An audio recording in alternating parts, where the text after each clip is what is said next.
आज हम लोग बहुत ही ज़्यादा सिंपल क्वेश्चन पूछेंगे। यहाँ पर बहुत सारे ऐसे बच्चे हैं जो 10वीं क्लास में हैं, 12वीं क्लास में हैं, 11वीं क्लास में हैं, साइंस ले रखी है। और अगर आप 10वीं क्लास में भी हैं तो आप लोग का जो पहला चैप्टर होता है वो कौन सा होता है? Chemical equations and reaction. ठीक है। So my question to all students of class 10th, 11th and 12th जिनके पास साइंस है, the question is what is chemical reaction. ठीक है, चलो देखते हैं केमिकल रिएक्शन क्या होता है।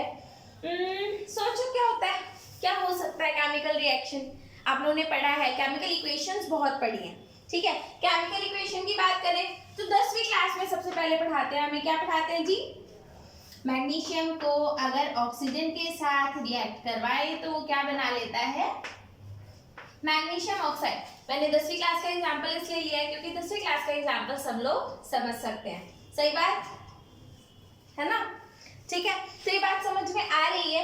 तो मैग्नीशियम जब ऑक्सीजन के साथ रिएक्ट करता है तो हम मैग्नीशियम ऑक्साइड बना लेता है। अब कुछ बच्चे बोलेंगे जब कुछ नया बनता है, जब कोई नया प्रोडक्ट बनता है, ठीक है, जब नया सब्सटेंस बनता है तो उसे केमिकल रिएक्शन बोलते हैं।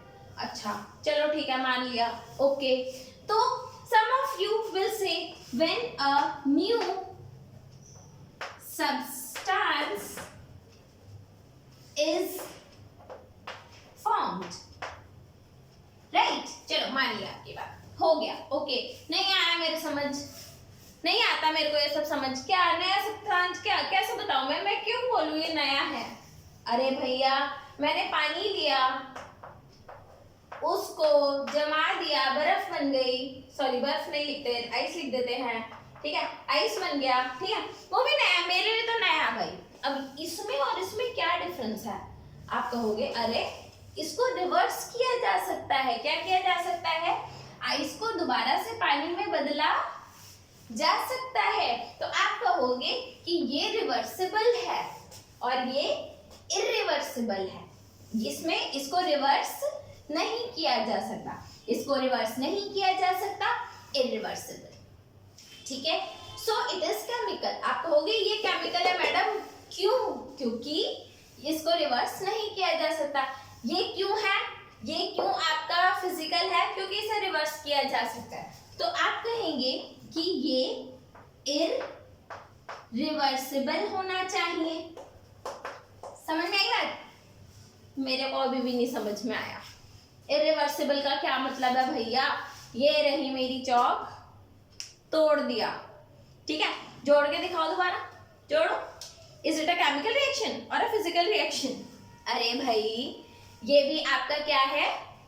फिजिकल रिएक्शन है, लेकिन मैं इसको दोबारा नहीं जोड़ सकती, ये भी तो इरिवर्सिबल है। तो क्या ये आपका केमिकल रिएक्शन है? ना, ये भी आपका केमिकल रिएक्शन नहीं है। तो नया सब्सटेंस बना, इरिवर्सिबल है, ओके फाइन।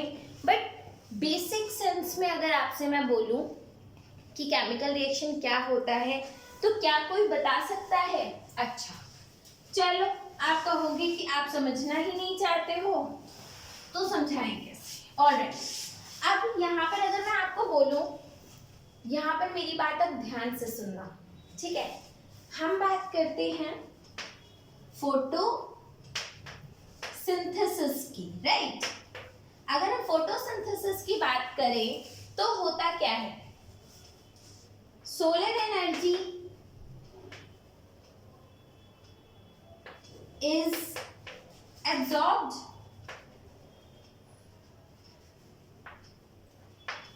ठीक है, and solar energy is converted into chemical energy.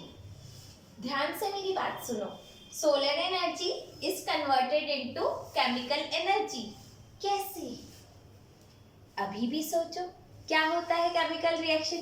Chemical reaction क्या होता है भाई? ठीक है, मैं कब कहूंगी कि चलो ओके, प्लांट्स ने सोलर एनर्जी लिया और उसको केमिकल में बदल दिया, राइट? ठीक है, प्लांट ये काम कर सकते हैं, हम नहीं कर सकते।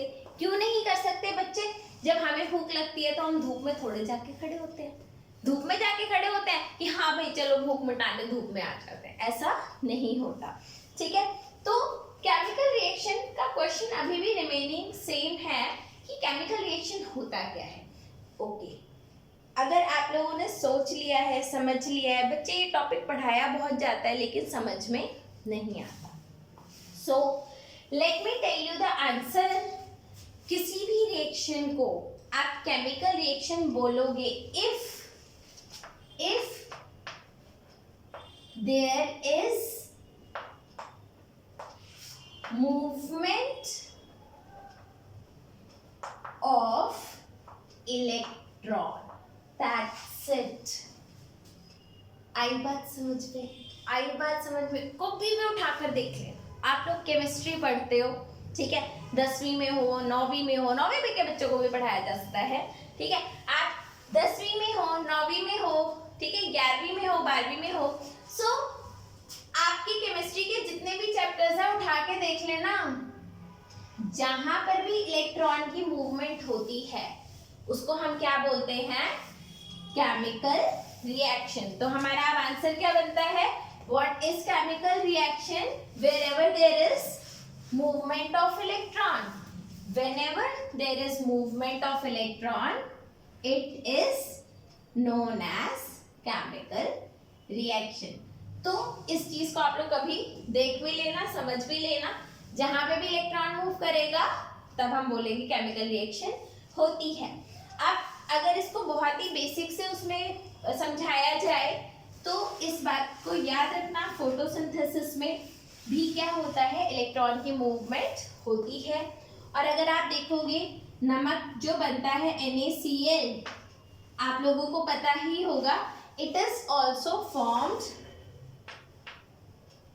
by movement of